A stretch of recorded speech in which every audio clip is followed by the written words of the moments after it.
another short story from the book The Best American Noir of the Century. Well, the first part of a short story. This story is a bit long. It is called Running Out of Dog by Dennis Lehane. Dennis Lehane, born in 1965, was born and raised and still lives much of the year in the Boston area, where most of his work is set. He is a graduate of Eckerd College in Florida and the graduate writing program at Florida International University. His first book, A Drink Before the War in 1994, introduced a pair of private eyes, Patrick Kenzie and Angela Gennaro, who appeared in the author's next four books: Darkness Take My Hand in 1996, Sacred in 1997, Gone Baby Gone in 1998, and Prayers for Rain in 1999.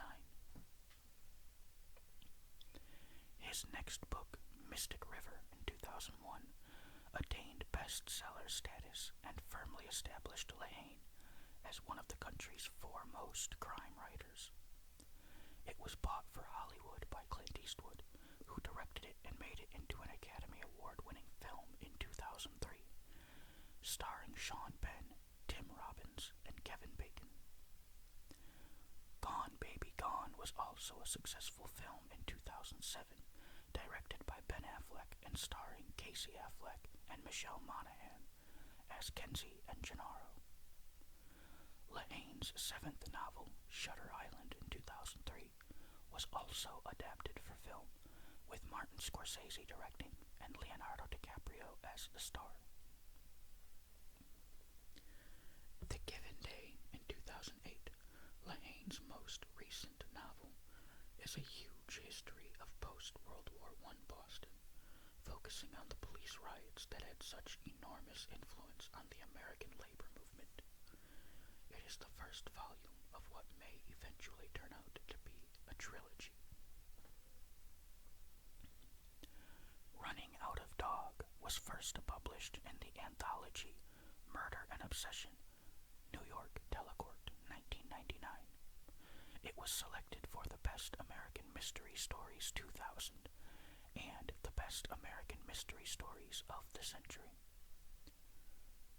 Okay, this is Running Out of Dog by Dennis Lehane. This thing with Blue and the dogs in Elgin Burn happened a while back, a few years after some of our boys, like Elgin Burn and Cal Sears, came back from Vietnam, and a lot of others, like Eddie Vorey and Carl, Joe Carroll, the Stewart cousins, didn't. We don't know how it worked in other towns, but that war put something secret in our boys who returned. Something quiet and untouchable. You sensed they knew things they'd never say, did things on the sly you'd never discover. Great card players, those boys, able to bluff with the best, let no joy show in their face, no matter what they were holding. A small town is a hard place to keep a secret, and a small southern town with all that heat and all those open windows is an even harder place than most. But those boys who came back from overseas, they seemed to have mastered the trick of privacy. And the way it's always been in this town, you get a sizable crop of young, hard men coming up at the same time. They sort of set the tone.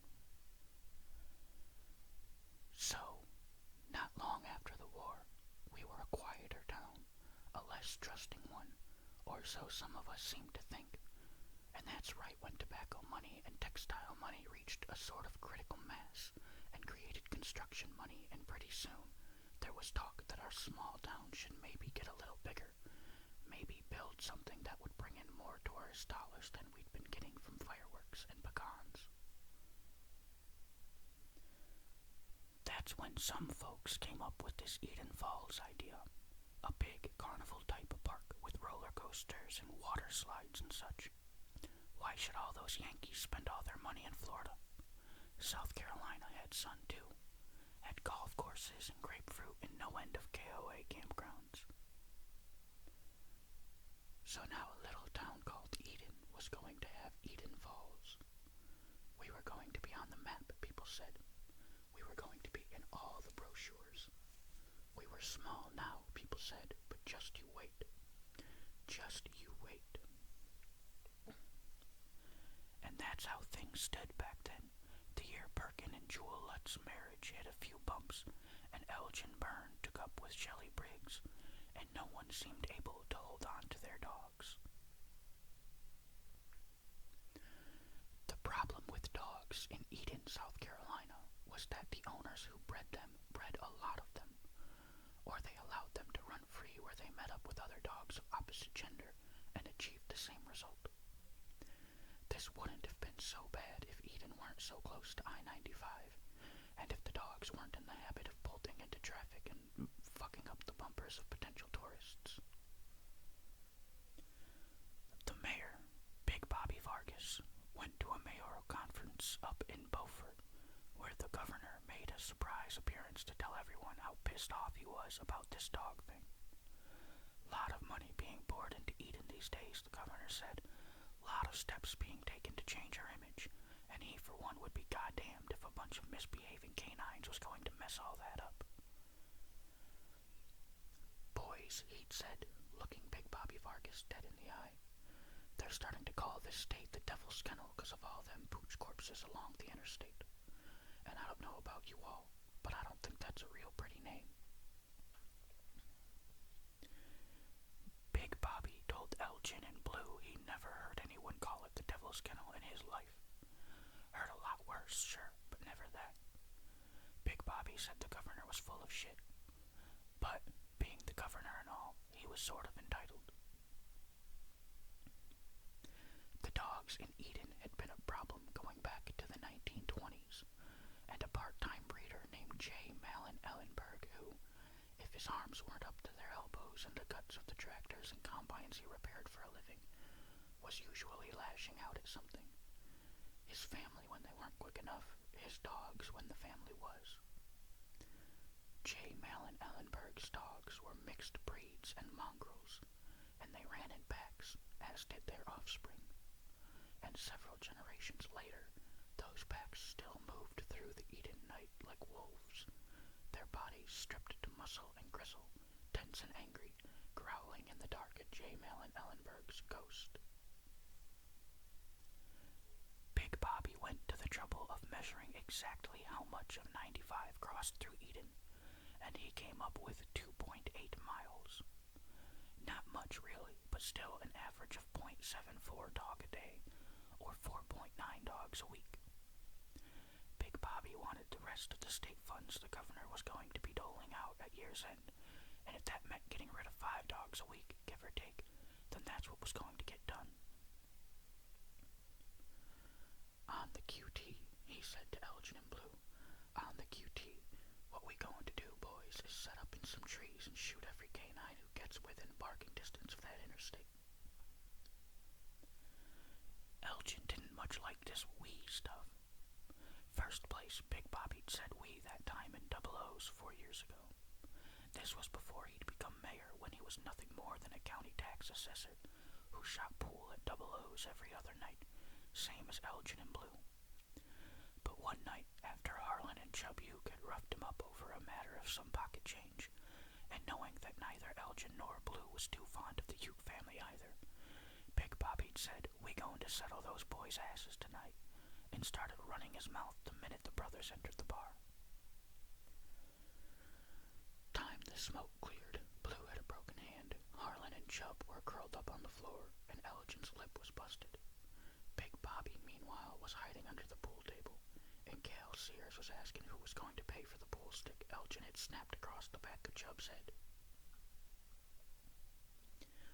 So Elgin heard Mayor Big Bobby saying we, and remembered the $10 it had cost him for that pool stick, and he said, no, sir, you can count me out of this particular enterprise. disappointed. Elgin was a veteran of a foreign war, former Marine, a marksman. Shit, Big Bobby said. What god are you? You don't use the skills Uncle Sam spent good money teaching you. Elgin shrugged. Damn, Bobby, I guess not much. But Blue kept his hand in, as both Big Bobby and Elgin knew he would. All the job required was a guy didn't mind sitting in a tree who liked to shoot things. Hell, Blue was home. Elgin didn't have the time to be sitting up in a tree anyway. The past few months he'd been working like crazy after they'd broke ground at Eden Falls, mixing cement, digging post holes, draining swamp water to shore up the foundation, with the real work still to come. There'd be several more months of drilling and bilging, spreading cement like cake icing, and erecting scaffolding to erect walls, to erect facades. There'd be the hump and grind of rolling along in the dump trucks and drill trucks, the forklifts and cranes and industrial diggers, until the constant heave and jerk of them drove up his spine or into his kidneys like a corkscrew. Time to sit up in a tree shooting dogs. Shit, Elgin didn't have time to take a piss some days. And then, on top of all the work, he'd been seeing Drew Briggs's ex-wife, Shelley, lately. Shelley was the receptionist at Perkin Lutz's Auto Emporium, and one day Elgin had brought his Impala in for a tire rotation, and they'd got to talking. She'd been divorced from Drew over a year, and they waited a couple of months to show respect, but after a while they began showing up at Double O's and down at the IHOP together. Once they drove clear to Myrtle Beach together for the weekend. People asked them what it was like, and they said, just like the postcards. Since the postcards never mentioned the price of a room at the Hilton, Elgin and Shelley didn't mention that all they'd done was drive up and down the beach twice before, settling in a motel a bit west in Conway. Nice, though. Had a color TV, and one of those switches turned the bathroom into a sauna if you let the shower run. They'd started making love in the sauna, finished up on the bed with the steam coiling out from the bathroom and brushing their heels. Afterward, he pushed her hair back off her forehead and looked in her eyes and told her he could get used to this. She said, but wouldn't it cost a lot to install a sauna in your trailer? Then waited a full 30 seconds before she smiled. Elgin liked that about her, the way she let him know he was still just a man after all, always would take himself too seriously, part of his nature. Letting him know she might be around to keep him apprised of that fact every time he did. Keep him from pushing a bullet into the breech of a 30-06, slamming the bolt home, firing into the flank of some wild dog. Sometimes, when they'd shut down the site early for the day, if it had rained real heavy and the soil loosened near a foundation, or if supplies were running late, he'd drop by Lutz to see her. She'd smile as if he'd brought her flowers, say, caught boozing on the job again, or some other smart-ass thing, but it made him feel good, as if something in his chest suddenly realized it was free to breathe. Before Shelley, Elgin had spent a long time without a woman he could publicly acknowledge as his. He'd gone with May Schiller from 15 to 19, but she'd gotten lonely while he was overseas, and he'd returned to find her gone from Eden, married to a boy up in south of the border. The two of them working a corn dog concession stand, making a tidy profit, folks said. Elgin dated some, but it took him a while to get over May, to get over the loss of something he'd always expected to have. The sound of her laugh and an image of her stepping naked from Cooper's Lake, her pale flesh beaded with water, having been the things that got Elgin through the jungle, through the heat, through the ticking of his own death he'd heard in his ears every night he'd been over there. About a year after he'd come home, Jewel Lutt had come to visit her mother, who still lived in the trailer park where Jewel had grown up with Elgin and Blue, where Elgin still lived. On her way out, she dropped by Elgin's and they'd sat out front of his trailer, in some folding chairs, had a few drinks, talked about old times. He told her a bit about Vietnam, and she told him a bit about marriage. How it wasn't what you expected. How Perkin Lutt might know a lot of things, but he didn't know a damn sight about having fun.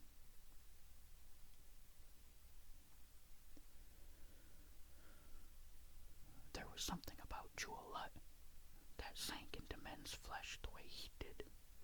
It wasn't just that she was pretty, had a beautiful body, moved in a loose, languid way that made you picture her naked no matter what she was wearing. No, there was more to it. Jewel, never the brightest girl in town and not even the most charming, had something in her eyes that none of the women Elgin had ever met had. It was a capacity for living, for taking moments, no matter how small or inconsequential, and squeezing every last thing you could out of them. Jewel gobbled up life, dove into it like it was a cool pond cut in the shade of a mountain on the hottest day of the year. That look in her eyes, the one that never left, said, "Let's have fun, goddammit. Let's eat. Now." She and Elgin hadn't been stupid enough to do anything that night, not even after Elgin caught that look in her eyes, saw it was directed at him, saw she wanted to eat. Elgin knew how small Eden was, how its people loved to insinuate and pry and talk. So he and Jewel worked it out, a once-a-week thing mostly that happened down in Carlisle, at a small cabin had been in Elgin's family since before the war between the states. There, Elgin and Jewel were free to partake of each other, squeeze and bite and swallow and inhale each other, to make love in the lake, on the porch, in the tiny kitchen. They hardly ever talked, and when they did, it was about nothing at all, really. The decline in quality of the meat at Billy's butcher shop, rumors that parking meters were going to be installed in front of the courthouse if McGarrett and the rest of 5-0 would ever put the cuffs on Wofat.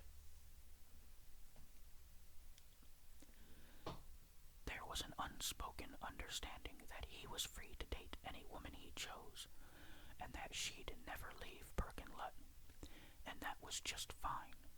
This wasn't about love, it was about appetite. Sometimes Elgin would see her in town or hear Blue speak about her in that puppy-dog love way he'd been speaking about her since high school, and he'd find himself surprised by the realization that he slept with this woman, that no one knew, that it could go on forever if both of them remained careful, vigilant against the wrong look, the wrong tone in their voices when they spoke in public. He couldn't entirely put his finger on what need she satisfied, only that he needed her in that lakefront cabin once a week, that it had something to do with walking out of the jungle alive, with the ticking of his own death he'd heard for a full year. Jewel was somehow reward for that, a fringe benefit. To be naked and spent with her lying atop him, and seeing that look in her eyes that said she was ready to go again, ready to gobble him up like oxygen. He'd earned that by shooting at shapes in the night, pressed against those damp foxhole walls that never stayed shored up for long, only to come home to a woman who couldn't wait, who discarded him as easily as she would a once-favored doll she'd grown beyond, looked back upon with a wistful mix of nostalgia and disdain. He'd always told himself that when he found the right woman, his passion for Jewel, his need for those nights at the lake, would disappear.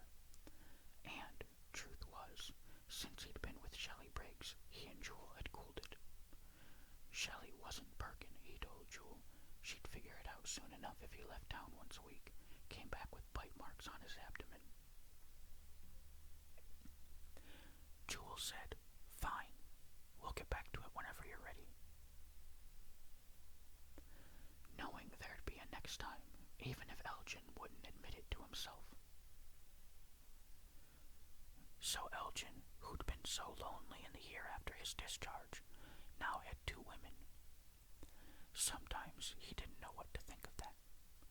When you were alone, the happiness of others boiled your insides. Beauty seemed ugly. Laughter seemed evil. The casual grazing of one lover's hand into another was enough to make you want to cut them off at the wrist. I will never be loved, you said. I will never know joy. He wondered sometimes how Blue made it through. Blue, who never had a girlfriend he hadn't rented by the half hour, who was too ugly and small and just plain weird to evoke anything in women but fear or pity. Blue, who'd been carrying a torch for Jewel Lutt since long before she married Perkin, and kept carrying it with a quiet fever Elgin could only occasionally identify with. Blue, he knew, saw Jewel Lutt as a queen, as the only woman who existed for him in Eden, South Carolina. All because she'd been nice to him, pals with him and Elgin, back about 1,000 years ago, before sex, before breasts, before Elgin or Blue had even the smallest clue what that thing between their legs was for, before Perkin Lutt had come along with his daddy's money and his nice smile and his bullshit stories about how many men he'd have killed in the war if only the draft board had seen fit to let him go. Blue figured if he was nice enough, kind enough, waited long enough, then one day Jewel would see his decency, need to cling to it. Elgin never bothered telling Blue that some women didn't want decency. Some women didn't want a nice guy. Some women, and some men too, wanted to get into a bed, turn out the lights, and feast on each other like animals until it hurt to move. Blue would never guess that Jewel was that kind of woman, because she was always so sweet to him, treated him like a child, really, and with every friendly hello she gave him, every pat on the shoulder, every "what you been up to, old bud," Blue pushed her further and further up the pedestal he'd built in his mind. I seen him at the Emporium one time, Shelley told Elgin. He'd just come in for no reason anyone understood and sat reading magazines until Jewel came in to see Perkin about something. And Blue, he just stared at her talking to Perkin in the showroom. When she finally looked back, he stood up and left. Elgin hated hearing about, talking about, or thinking about Jewel when he was with Shelley. It made him feel unclean and unworthy. Crazy love, he said to end the subject. Crazy something, babe. Nights sometimes, Elgin would sit with Shelley in front of his trailer, listen to the cicadas hum through the scrawny pine, smell the night and the rock salt mixed with gravel. The pina colada shampoo Shelley used made him think of Hawaii, though he'd never been, and he'd think how their love wasn't crazy love, wasn't burning so fast and furious it'd burn itself out, they weren't careful. And that was fine with him. If he could just get his head around this Jewel Lutt thing, stop seeing her naked and waiting and looking back over her shoulder at him in the cabin, then he could make something with Shelley. She was worth it. She might not be able to fuck like Jewel, and, truth be told, he didn't laugh as much with her, but Shelley was what you aspired to. A good woman, who'd be a good mother, who'd stick by you when times got tough. Sometimes he'd take her hand in his and hold it for no other reason but the doing of it. She got him one night, some look in his eyes, maybe the way he tilted his head to look at her small white hand in his big brown one. She said, "Damn, Elgin, if you ain't simple sometimes." Then she came out of her chair in a rush and straddled him, kissed him as if she were trying to take a piece of him back with her. She said, "Baby, we ain't getting any younger, you know." And he knew, somehow, at that moment, why some men build families and others shoot dogs. He just wasn't sure where he fit in the equation. He said, "We ain't, are we?"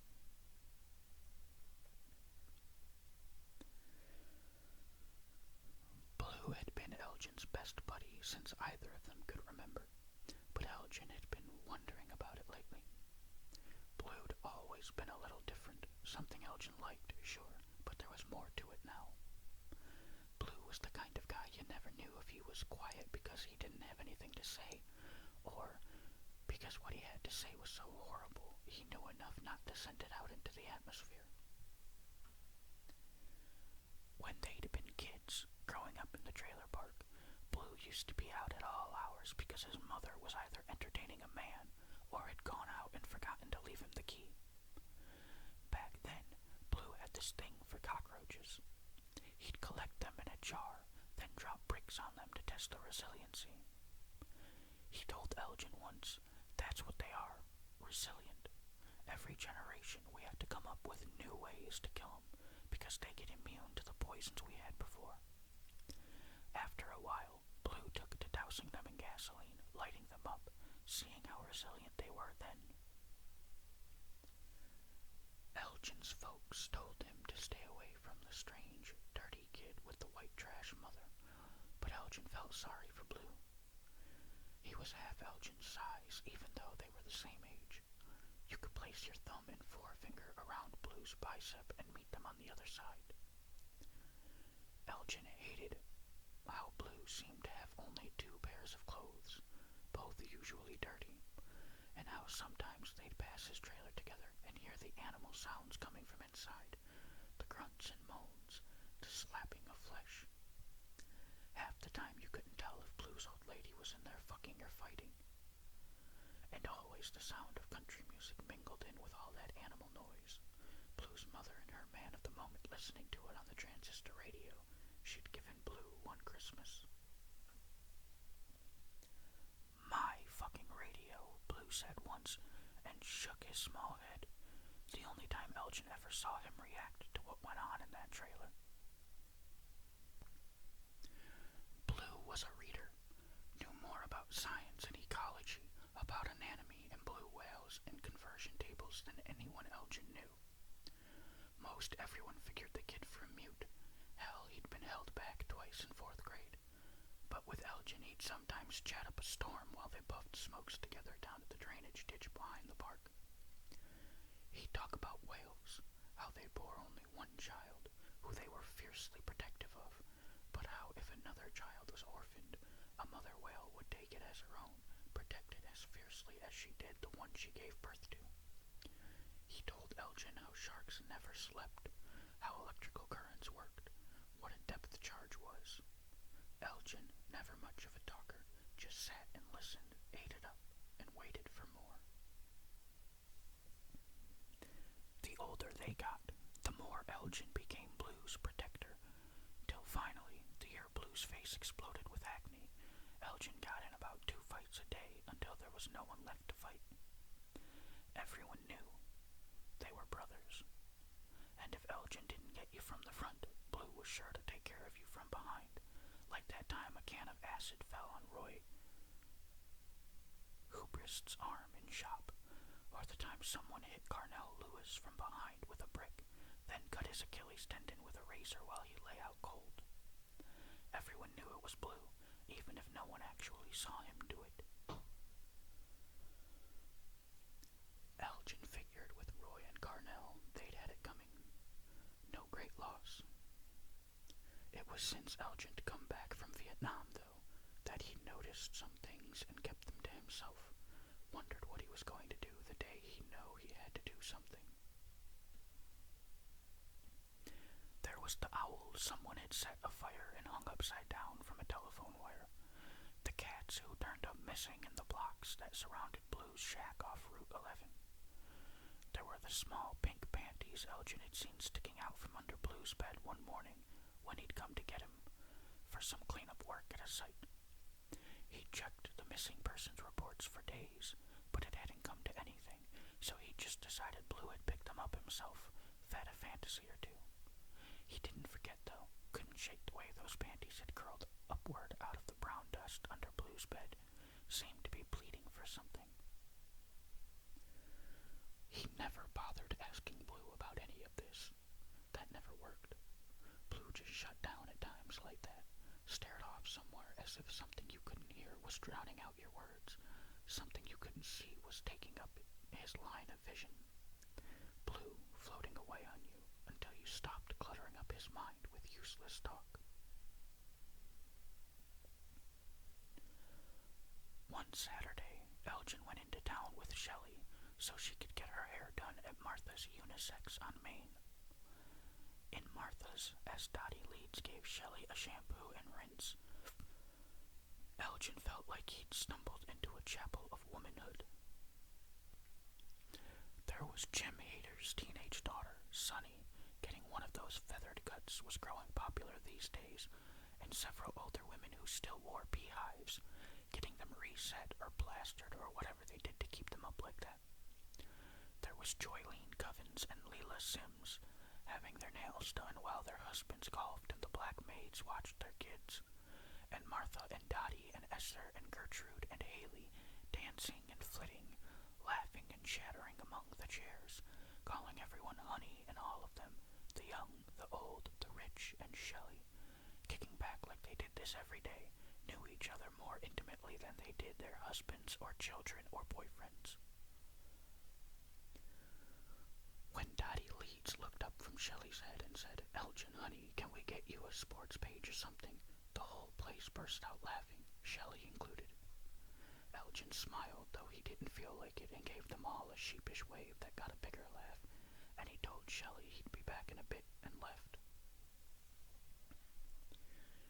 He headed up Main toward the town square, wondering what it was those women seemed to know so effortlessly that completely escaped him, and saw Perkin Lutt walking in a circle outside Dexter Eiley's Five and Dime. It was one of those days when the wet, white heat was so overpowering that unless you were in Martha's, the one place in town with central air conditioning, most people stayed inside with their shades down and tried not to move much. And there was Perkin Lutt walking the soles of his shoes into the ground, turning in circles like a little kid trying to make himself dizzy. Perkin and Elgin had known each other since kindergarten, but Elgin could never remember liking the man much.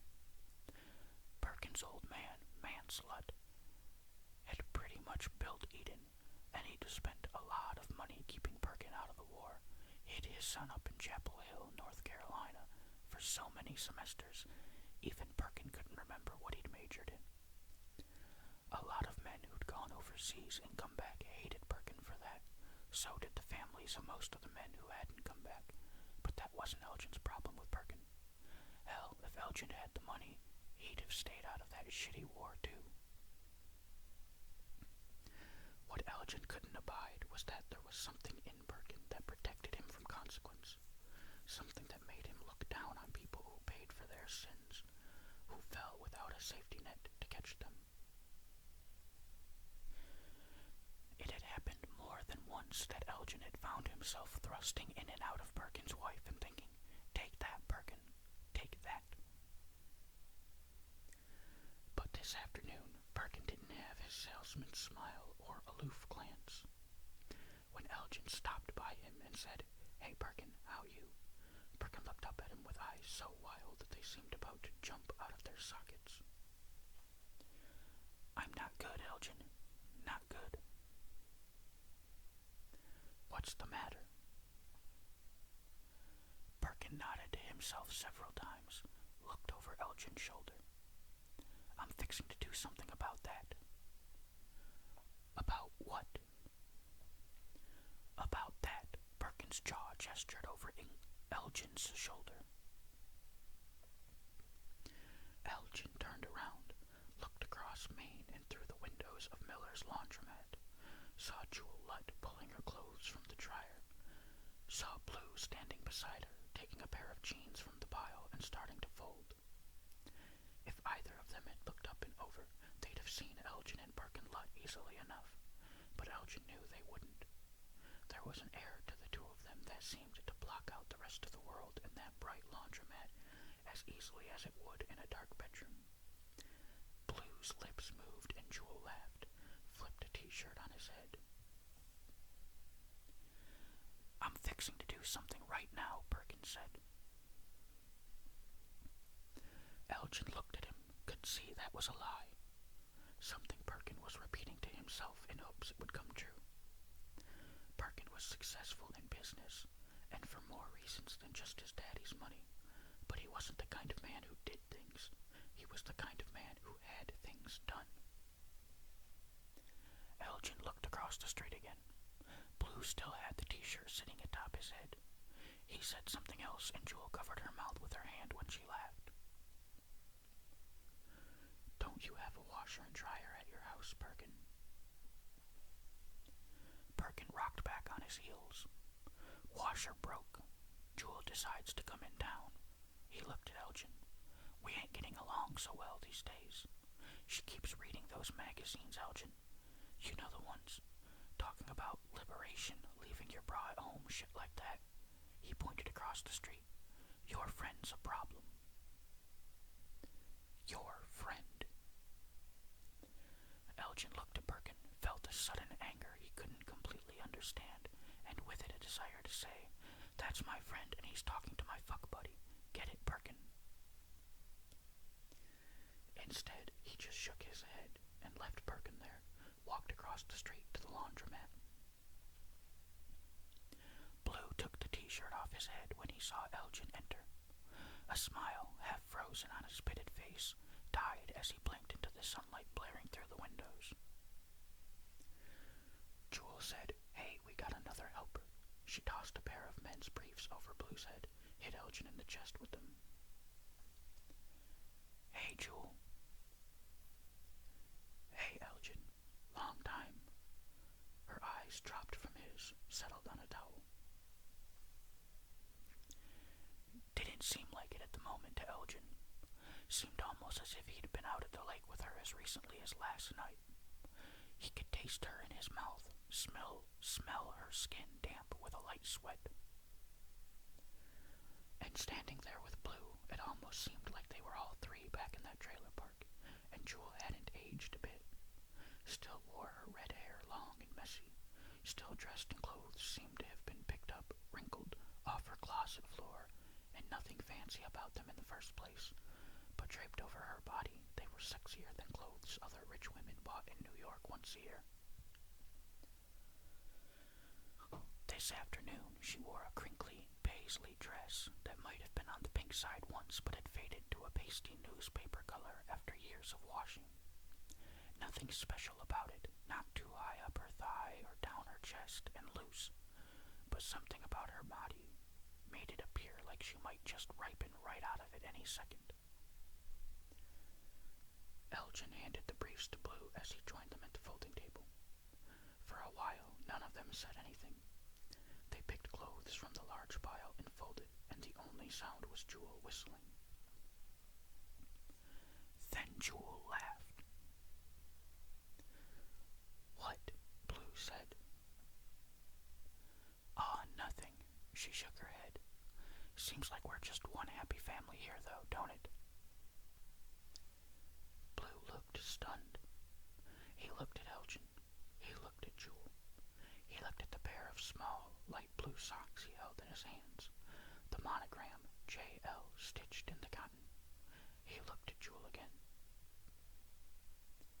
Yeah, he said eventually, and Elgin heard a tremor in his voice he'd never heard before. Yeah, it does. Elgin looked up at one of the upper dryer doors. It had been swung out at eye level when the dryer had been emptied. The center of the door was a circle of glass, and Elgin could see Main Street reflected in it, the white posts that supported the wood awning over the five and dime, Perkin Lutt walking in circles, his head down, heat shimmering in waves up and down Main.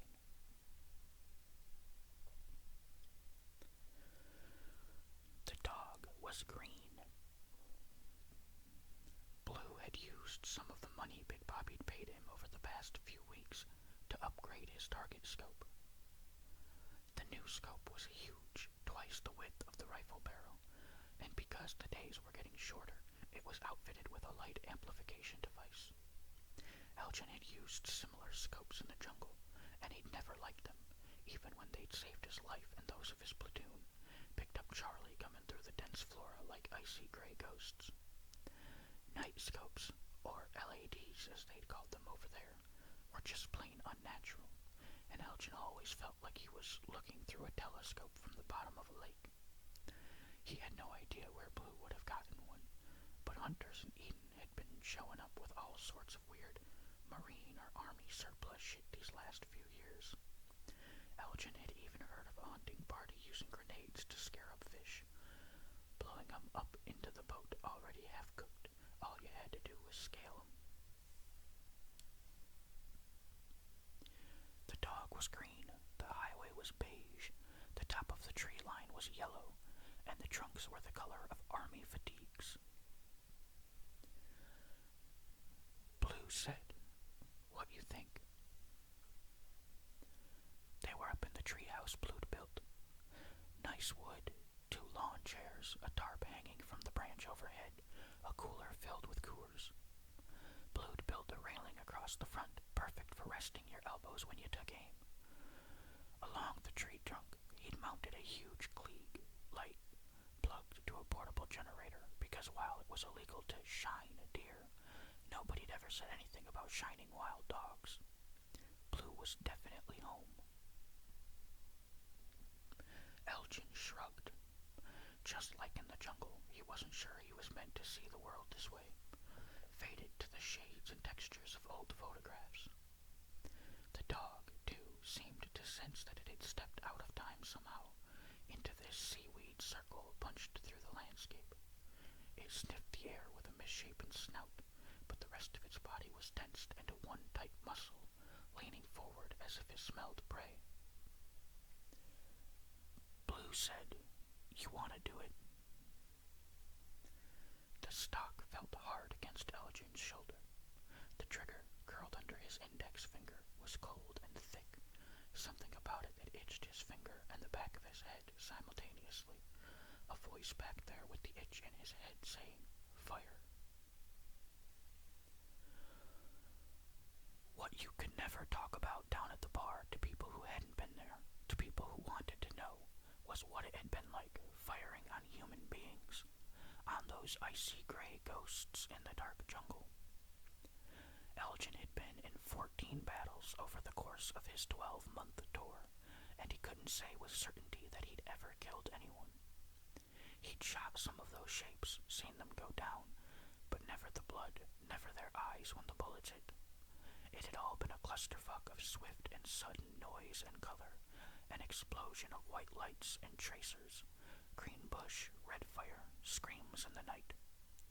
And afterward, if it was clear, you walked into the jungle and saw the corpses, wondered if you'd hit this body or that one or any at all. And the only thing you were sure of was that you were too fucking hot and still. This was the terrible thing, but oddly exhilarating too. Deeply afraid. Elgin lowered Blue's rifle, stared across the interstate, now the color of seashell, at the dark mint tree line. The dog was barely noticeable, a soft, dark shape amid other soft, dark shapes. He said, "No, Blue, thanks," and handed him the rifle. Blue said, "Suit yourself, buddy." He reached behind them and pulled the beaded string of the Klieg light. As the white light erupted across the highway and the dog froze, blinking in the brightness, Elgin found himself wondering what the fucking point of a LAD scope was when you were just going to shine the animal anyway. Blue swung the rifle around, leaned into the railing, and put a round in the center of the animal, right by its ribcage. The dog jerked inward as if someone had whacked it with a bat, and as it teetered on wobbly legs, Blue pulled back on the bolt, drove it home again, and shot the dog in the head. The dog flipped over on its side, most of its skull gone, back leg kicking at the road like it was trying to ride a bicycle. "You think Jewel might, I don't know, like me?" Blue said. Elgin cleared his throat. "Sure, she's always liked you." "But I mean..." Blue shrugged, seemed embarrassed suddenly. "How about this? You think a girl like that could take to Australia?" "Australia?" Blue smiled at Elgin. Australia. Australia, he said again. Blue reached back and shut off the light. Australia. They got some wild dingoes there, buddy. Could make some real money. Jewel told me the other day how they got real nice beaches, but dingoes too. Big Bobby said people are starting to bitch about what's happening here, asking where Rover is and such, and anyway, ain't too many dogs left dumb enough to come this way anymore. Australia, he said, they never run out of dog. Sooner or later, here, I'm gonna run out of dog. Elgin nodded. Sooner or later, Blue would run out of dog. He wondered if Big Bobby thought that one through, if he had a contingency plan, if he had access to the National Guard.